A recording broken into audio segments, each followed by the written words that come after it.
আজকে যে ঘটনাটা ঘটেছে, আর নেক্সট টাইম যেন বোন তোমার কোনো ভুল না হয়। নেক্সট টাইম যদি ভুল হয়, এর থেকে চরম শাস্তি, মানে সামাজিক যেটা করার দরকার আমি ভাই করবো। তার জন্য দুজনের চুল কেটেছিলাম, অন্যায় করে জেলে গেছিলাম। যদি আবার যদি কোনো রকম আবারও কৃষ্ণনগরের মধ্যে যদি কোনো অন্যায় বাচ্চাগুলোর দিকে তাকিয়ে করতে হয়, তোমাদেরকে বাঁচানোর জন্য আমি করতে রাজি আছি। ওদিন আর করবে, তোমার কিছু হলে আমাকে বলবে, সুন্দরভাবে মীমাংসা করবে। আর এই ধরনের ভুল কাজ আর কোনোদিন করবে না, কথা দাও? কথা দিচ্ছি। করবে না? প্রমিস?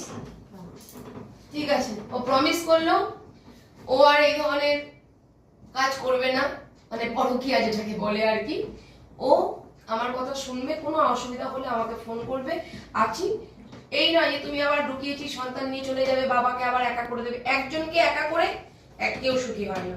যেটাই হোক না কেন আন্ডারস্ট্যান্ডিং এর মাধ্যমে সবার জীবন আছে। তোমাদের যেমন বাচ্চাদের জীবনের কথা ভাবছি, দাদার কথাও ভেবেছি, তাই দাদাকে বুঝিয়েছি।